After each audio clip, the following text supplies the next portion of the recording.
What is going on, everyone? Welcome back to the channel. Welcome back to a new video.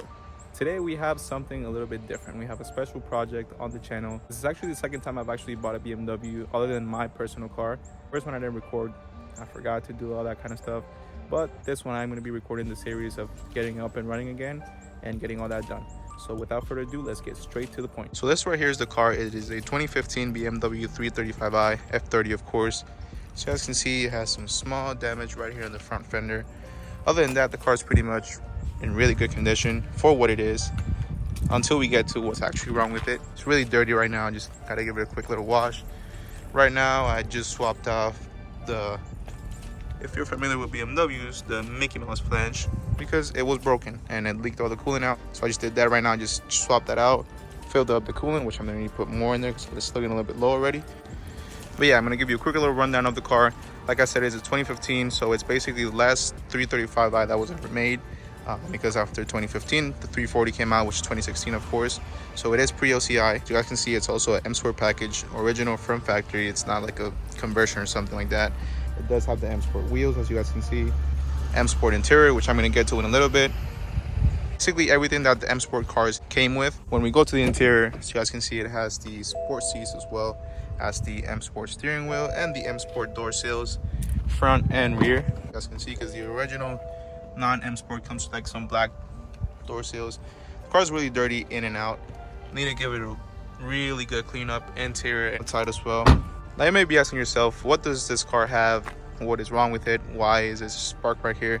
So it turns out previous owner took it to a shop to get the transmission serviced. It was not a BMW shop or anything like that, if I'm not mistaken. It was just some random shop. So they got a transmission service done to it, flushed out the oil, the transmission fluid, and they didn't fill it out properly. So basically the transmission was run dry. As of right now, I think it still doesn't have enough oil or transmission fluid. So we need to fill that up, see if we can get the car driving and moving, because right now it's not moving at all. It just wants to stay in park or neutral, whatever it's in. And whenever you try to rev it on drive, it doesn't move. It just stays there. So more than likely, it could be just slow on transmission fluid, or it could also be a bad transmission, but we'll figure that out eventually. Yesterday when I received the car, it had, like I said, low transmission fluid. We had to put it in neutral with the manual neutral switch on the bottom of the car to be able to get it off the tow truck and be able to move it. Right now it is currently in that mode as well. So I think what we're going to be doing right now is we're going to put it in the lift, hopefully see if we can put more transmission fluid in there, because I'm not sure if it was filled up completely all the way. So we need to do that, and afterwards we're going to see if that worked. If that ends up working, we're going to have a really good driving F30 335i. Basically all this needs is just to replace the fender, quick little cleanup, and get it driving. So this is a couple of days after that last clip I filmed of me saying that we were going to lift the car up on the lift and look at it underneath. Turns out transmission is bad, so definitely need a new transmission. I'm going to start working on that as of right now. So let's get started with that. You may be asking yourself, does this guy even know how to swap a transmission? Has he ever done a transmission swap? Honestly, I've never done one. This is going to be my first one. I have swapped an engine before off of a Honda Civic. It's not that big of a deal, but it's still an engine swap.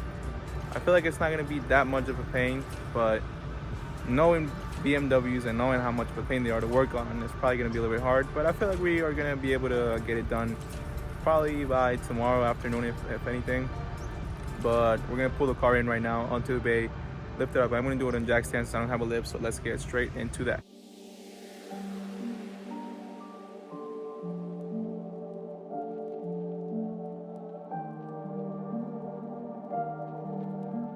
Right now we got the car up in jack stands, as you guys can see. We just removed the exhaust right now, it's over there. We are currently working on removing everything underneath the car, that way we can have some space to work. Alright, so here's the aftermath of what we did for today. Thankfully we got the transmission out, as you guys can see down there. There was a little bit of a mess involved, but that's usually what happens whenever you do stuff like this.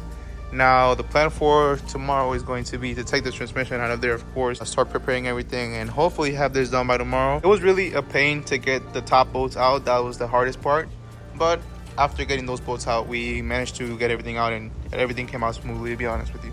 Now, like I mentioned at the beginning of the video, I'd never done transmission before, so I have no idea how this is done. I'm just going off to according to what I know, and just from looking at stuff that I have to take apart and just going from there.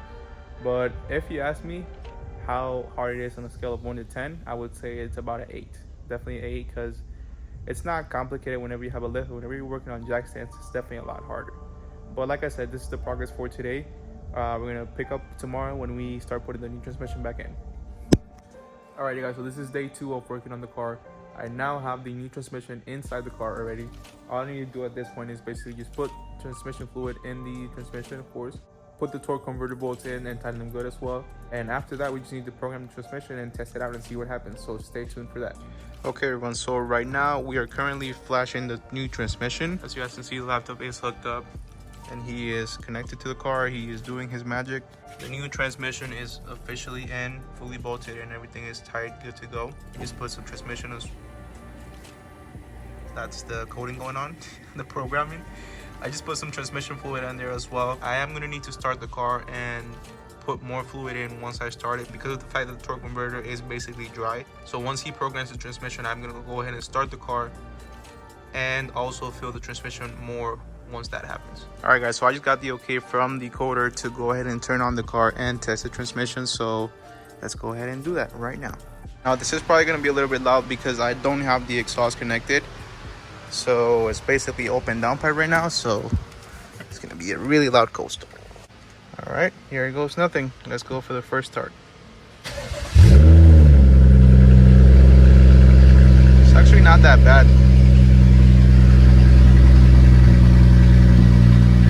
Cold start actually sounds pretty nice. So far, no lights, no nothing. See down here any leaks? Nope. So far, no leaks, no nothing. Looking good down here. Right now I had the car running. I noticed that the fan did not kick on for some reason. I started checking, I looked at the codes, and I was getting a code for, I'll put it up on the screen right now. I started looking into it and I'm like, damn, that's a bad fan more than likely, because I thought these cars didn't have a fan relay. Turns out they do. So let me show you guys where it's located just in case you guys ever go through this. On the 335, it's actually located down in there. For some reason, it's not like up here. So I had to snake it out of there. I noticed that one of the wires was broken, so I repaired that real quick, as you guys can see right there. Once I repaired that, the fan instantly kicked on, as you guys can see. Now the fan is working perfectly, which is good. That's another fix for the car. I'll do a quick little rev so you guys can hear how it sounds with no exhaust. Actually sounds pretty nice. I'm not gonna lie. N55s have a really good tone, and that's why I have an N55 M2.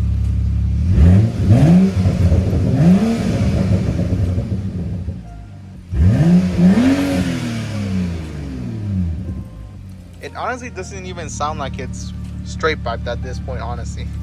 The screen is bad, by the way. We are going to replace that eventually. There's a lot of stuff that needs to be fixed on the car itself, but we are getting there slowly but surely. Oh, I can see smoke now coming from the engine bay. That's not good.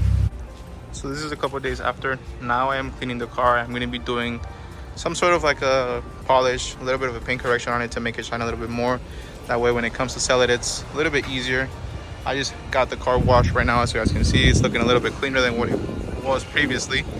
Definitely did clean up nice. Now I'm gonna do a clay bar on it, and after that I am going to be doing a little bit of a paint correction, and then after that I'm just gonna do a quick walk around in the car to show you guys how it looks and everything. So yeah, stay tuned.